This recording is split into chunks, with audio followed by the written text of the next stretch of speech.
I didn't realize how many books I had purchased in quarantine till I just counted just like 5 seconds ago. Don't you love when YouTubers make contradiction videos to a previous video that they said that they would never do that kind of video again? Yeah, welcome to that kind of video.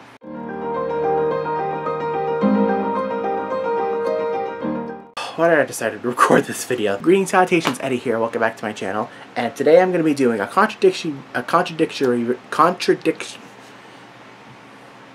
video in which I contradict myself previously. And previously, at the beginning of the quarantine, I said I would never do a book haul again.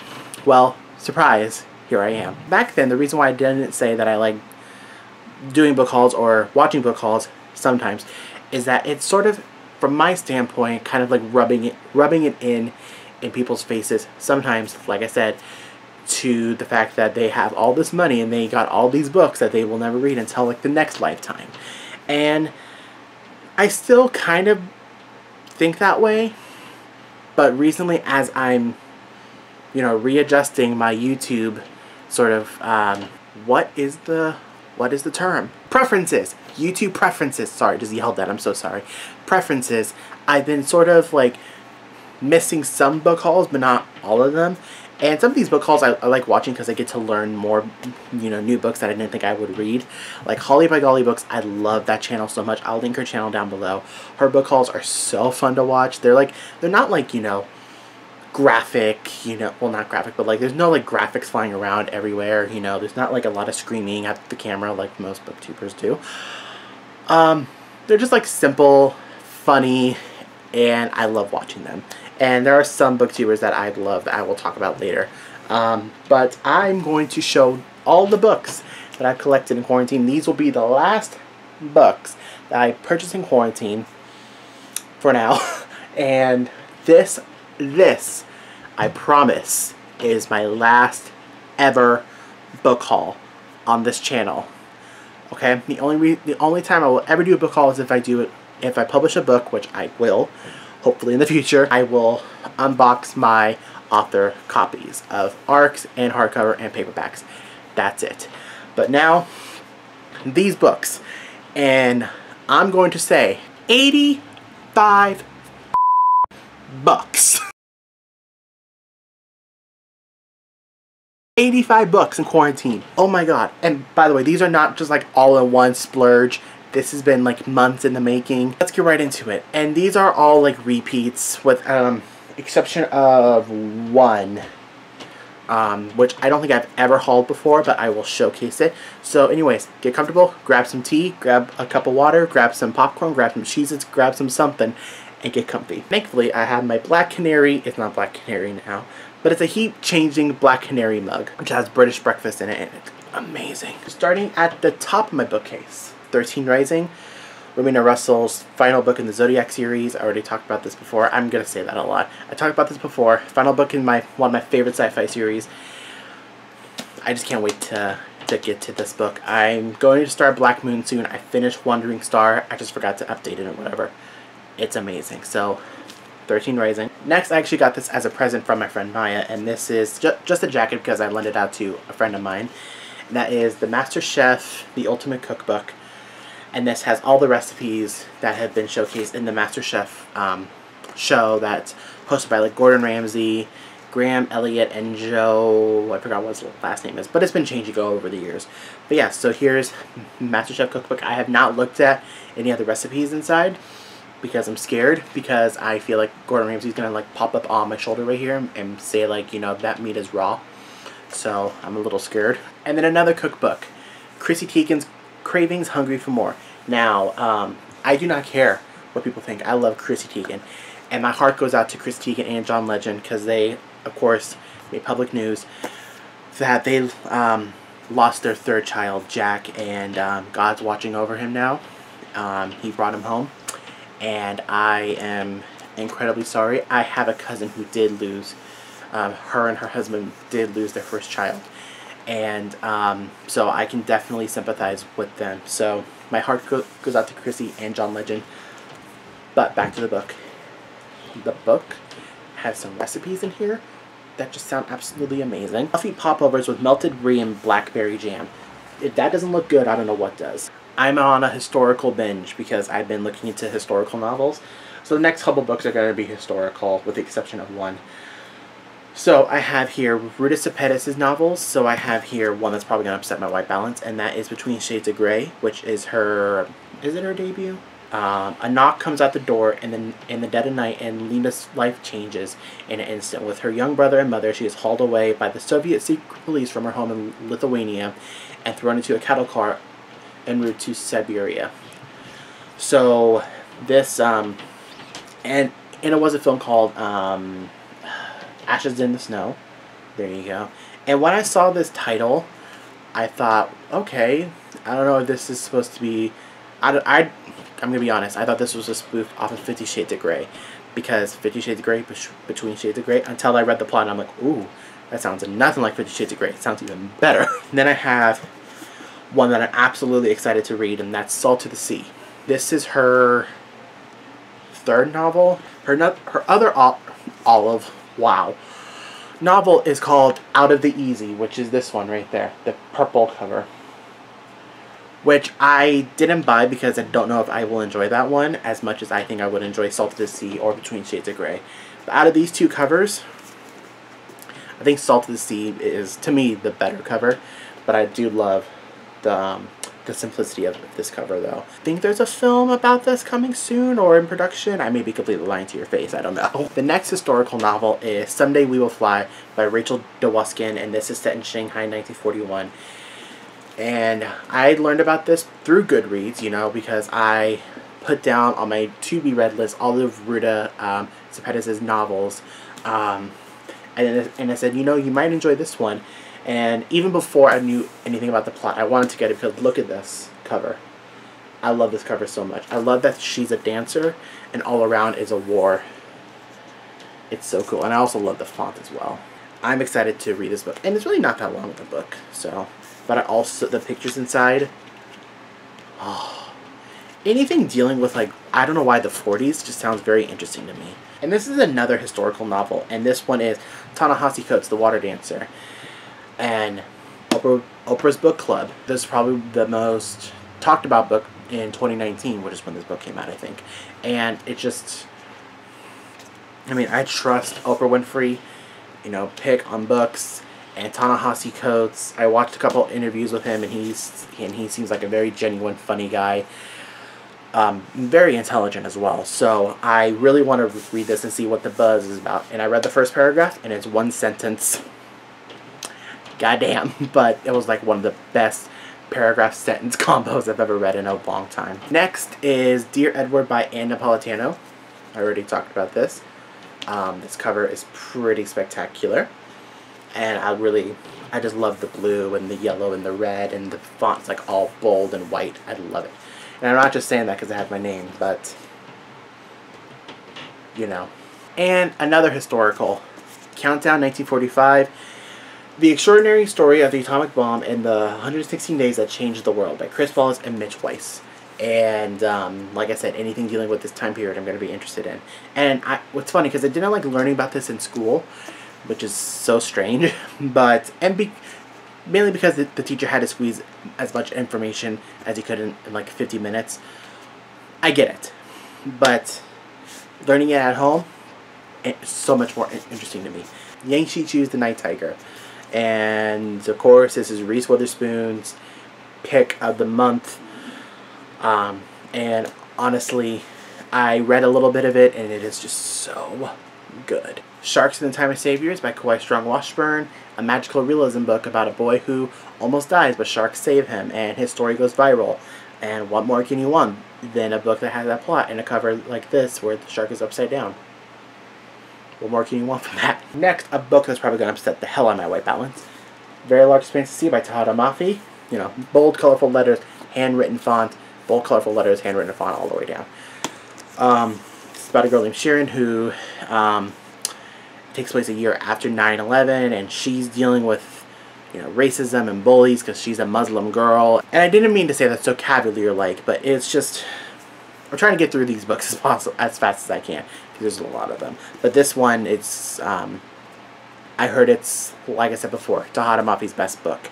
And honestly, I love Tahada Mafi. The Shatter Me series is like one of my favorite trilogies ever. or now it's a series, I guess. But also, Tahada Mafi is hysterical, and her bio right here. Tahada Mafi is the New York Times and USA Today bestselling author of the Shatter Me series, Furthermore and Witchwood. She can usually be found over-caffeinated and stuck in a book. Story of my life. Into the Water, Paula Hawkins, the same author who wrote Girl on the Train. I already talked about this, and I reviewed it, and I'll put my wrap up down below. Steve Alton's The Meg, which is a very graphic cover, but of course we all know what this is about. It's about a megalodon, and we follow, you know, what's his name? A pilot named Jonas Taylor, you know, fighting a Meg, and there was a film with Jason Statham, and the film was just campy, and I absolutely loved it. And this is obviously a used book, but I absolutely love the Meg film. I love the Meg film, and I can't wait to read this book as well. And people judged it too harshly. I'm like, that's the whole point. The whole point of the film is campy and cheesy action, and you can't judge these films too harshly. I'm just saying. Ballad of Songbirds and Snakes, Suzanne Collins, prequel to The Hunger Games. We all know what this one's about. About President Snow and his life and how he became the villain that he was in the trilogy. And this is a thick-ass book to learn more about President Snow. And you know what? I trust Suzanne Collins. I love The Hunger Games, so I'm going to read it. 2 James Patterson novels. I have The Inn and The Coast to Coast Murders. He wrote this one with J.D. Barker and this one with, what's her name? Candace Fox. Death on the Nile by Agatha Christie. Follow-up to Murder on the Orient Express. This was supposed to be a film. Supposed to come out in October. It is now November. Still no film. Thanks, COVID. But this one is, this takes place on a cruise along the Nile, obviously. Thinking of Ending Things by Ian Reid. I'm planning on doing a separate book review about this because I have a lot to talk about this. So, and if you guys have read this book, let me know. Please, seriously, let me know down below. Use the hashtag I'm thinking of ending things. Please, let me know what you thought about this. Finally, the last couple books on the top shelf, Marissa Meyer novels. And there's a lot, but I will power through and show them. Instant Karma. Love this book so much. I finished it like a couple days ago. It is so good. I will do a review about this as well. The new covers of the Lunar Chronicles, because this is a lot of books that I can't hold in one hand, and I'm not going to try to because I don't want to hurt myself. Here, Stars Above. I'll put the original picture on that side. And I think both covers are pretty amazing. Here's Fairest. I think this one is probably the better cover in my opinion. Cinder, which is pretty amazing too. Scarlet, which is my least favorite book and least favorite cover redesign. Cress, which both are equally amazing. Winter, which I think wins the best cover redesign. The original cover of Winter is amazing as well, but this one, I absolutely love this redesign. Why did I decide to record this video? There's a lot of books in here. Then I also had the last 2 books of the Renegades trilogy. Here's Arch Enemies, or Arch Enemies, however you want to say it, and Supernova. And I only read Renegades. Not read these 2 yet. And I don't know why. Arch Enemies is kind of short. This one's kind of longer. But it's Marissa Meyer. How could I not have read these? I don't know. Out of these 2, though, I don't know which one's my favorite. Probably Supernova, actually. Alright. Shelf 2. Jesus. My body hurts. Y'all still with me? I hope you are. Okay. Next, this is primarily Cassandra Clare, with a few Holly Black and 1 Victoria Aveyard and 1 Robin the Fevers, which I will show. Now, I don't remember at all if I show this one, but it's Mortal Heart by Robin the Fevers, which is the 3rd book of the His Fair Assassins series, which started with Grave Mercy and then continued with Dark Triumph and this one. Now, I was told that Grave Mercy is absolutely amazing. I have heard amazing things about this series. I watched an interview with Robin the Fevers, and she seems like a very intelligent woman. Next, Warstorm. I already, you know, showed this monstrosity size of a book. And honestly, I heard some really mixed things about the ending of the Red Queen series, which I will form my own opinions about, because I refuse to read or watch any review anymore on books or films or shows, so I could really give a shit what people say about this book. I'm going to read it. So now let me go through the Holly Black books, which are technically 6 books, but 4 in total, because the 3 books are the Modern Fairy Tales combination. And they do sell these books separately with the new covers, but I decided just to get the bundle because, you know, might as well just have them all one spot. But I thought about buying them separately though, because Barnes & Noble had them. But you know what? Well, it is what it is. So this includes Tide, Valiant, and Ironside, which are her first fairy novels. I also believe this is her first series ever. And I bought these because before I could read The Folk of the Air, I want to read her previous novels, and also I heard there are some references from this book and the Folk of the Air series, which I'm going to showcase in a minute. So me being me, instead of just reading the Folk of the Air series without reading this or The Darkest Part of the Forest, I bought this. And segueing, Folk of the Air. And these amazing covers are the Barnes & Noble exclusive edition, as I keep saying before, are extraordinary. The Cruel Prince, which is the first book, I love this one. And the undercover, or the actual cover, whatever you want to call it, is like this tree branch going through the crown, which is pretty amazing. And Upset in My White Balance, which is not amazing. The Wicked King, which is the second book, and when I think about it, it's also my favorite cover. Like Seaweed Going Through a Crown, which is great. Queen of Nothing, which is also a great cover, because, you know, it's a broken crown and a snake coming through. But also the shortest book of the series, and also my least favorite cover on the actual book. So it is what it is. I'm excited to get into the series because Holly Black's writing is amazing. The writing in Tide and Valiant and The Coldest Girl, Cold Town, excellent. Now the Cassandra Clare novels. I'm going to go through them rather quickly. Here's the 10th anniversary edition of City of Bones, which is like gold pages and amazing blue cover. The hardcover of City of Bones, the hardcover of City of Ashes, and the hardcover of City of Glass, the first 3 books of the Mortal Instruments. The 10th anniversary of Clockwork Angel, which I just showcased recently, and its amazingness. And the hardcover version of Clockwork Angel, the original one. Chain of Gold, which is the first book in the Last Hour series, and it's a little damaged, but that's okay. I have the Red Scrolls of Magic, which is the first book in the Eldest Curses series, and the Lost Book of the White, the second book in the Eldest Curses series. And these are the cover redesigns. Ghost of the Shadow Market, which is a collection of short stories set in the Shadowhunter world, and Tales of the Shadowhunter Academy, which takes place after City of Heavenly Fire. And then, of course, in Cassandra Clare fashion, her big-ass novels, Lord of Shadows and Queen of Air and Darkness, which are books 2 and 3 of the Dark Artifices trilogy, starting with Lady Midnight. Look at these books. Look how gigantic these books are. That's probably that's why I've been putting them off as well. I mean, not the fact that I just want to reread the series, but also, look at them. Look at them. This one, if you take off the jacket, look at this. Look at that. It's the whole cast of the Dark Artifices series. It is so cool. So yeah, so this one is definitely a great cover, mainly because of this. So now onto the books behind the Cassandra Clare cover. Oh my god, I'm at 30 minutes recording. I'm just going to showcase them all. I'm not even going to explain the plot. Okay. So, Ninth House, Leigh Bardugo, her first adult novel, away from the Grisha series, and I'm pumped for this novel. I have 4 Sarah J. Maas novels. I have Crescent City, House of, what's it called? Earth and Blood.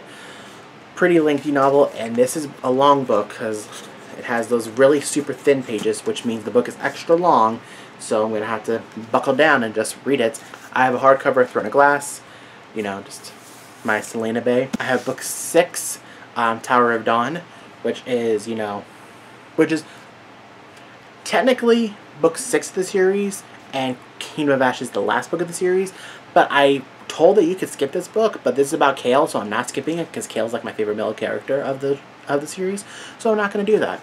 Thanks for the suggestion, though. And then here's the big-ass Kingdom of Ash novel, which again has an amazing jacket design. Looks so cool. Oh, I'm so tired, but I had to record this video before I forget. I have the Celeste Ng Little Fires Everywhere novel, which is, you know, popular, and it's like Reese Witherspoon's and Kerry Washington's like favorite book ever, and they would turn into a TV show, and the TV show was amazing. So if you haven't watched the TV show, go watch it. I have Alex Michaelides. I totally butchered your name, sir. I'm so sorry. The Silent Patient, which is creeping me the F out with this cover. Then I have the Alex North novels. I have The Whisper Man, which has a very creepy cover. And then The Shadows, which I think is the best cover of the two. And that's a different feeling than John Lewis and the Power of Hope. His Truth is Marching On. John Lewis and the Power of Hope by John Meacham. I hope I said his name right. And of course, we all know what this one's about. John Lewis, may he rest in peace. Him and his legacy explored in this novel. Next 9 books are the 9 books of the Black Dagger Brotherhood series, which is a lot that I will not pull out. I'll post all the pictures on this side for you guys to look at, see what books they are. So those are about vampires, rated R vampires, halfway through Dark Lover. Excelente. Alright, so next, oh lord, on to the last section of the books. The last section of the books is 95% Rick Riordan, 5% Michelle Hodkin. Let me show you the 5% of Michelle Hodkin. The Mara Dyer series, The Unbecoming of Mara Dyer. Can you see the title? Yeah, you can. The Evolution of Mara Dyer. The Retribution of Mara Dyer, the 3rd book. Rick Riordan. Let's go. New covers of the Percy Jackson series. The amazing, cool new covers. The Lightning Thief. The Sea of Monsters, The Titan's Curse, Battle of the Labyrinth, and The Last Olympian. I love these new covers. I think they look amazing, and I love that the spines make New York City. Then I got the last 4 books of the Heroes of Olympus. I have The Lost Hero over there, but I'll show you the hardcover versions of the books 2 through 5. Here's Son of Neptune, which is like everyone's favorite book, but it's not my favorite book. The Mark of Athena, my favorite book. I love this book so much. The House of Hades. Why did I say it like that? The House of Hades. Like this cover. And then Blood of Olympus, my 2nd favorite book of the series. I love this book so much too. And then the last Percy Jackson related series. What is all the hands for? I don't know. The last Percy Jackson related series, and also the last series I'm going to show in this video. Trials of Apollo, Hidden Oracle, Book 1, The Dark Prophecy, Book 2, and The Burning Maze, Book 3, which is my favorite cover. The Tyrant's Tomb, Book 4, The Tower of Nero, Book 5. And this is kind of bittersweet because after this series, Percy Jackson's done. There's no more Percy Jackson novels. And I'm like so heartbroken because Percy Jackson is like one of my favorite series ever. So anyways, that was my official final book haul of this year of my channel. I hope you guys enjoyed this video. If you guys have read any of these books that I showcased, let me know down below what you thought. Be honest, if you don't like the new covers of the Lunar Chronicles, be honest. If you have read the Trials of Apollo series, let me know what you thought of it down below. If you guys enjoyed this video, please give it a big thumbs up and comment down below your thoughts, like I said, and subscribe for more content. I hope you guys are staying safe and staying healthy and wearing your mask at all times. And one last note from me, Godspeed, God bless, and I will see everyone soon in my next video. Deuces.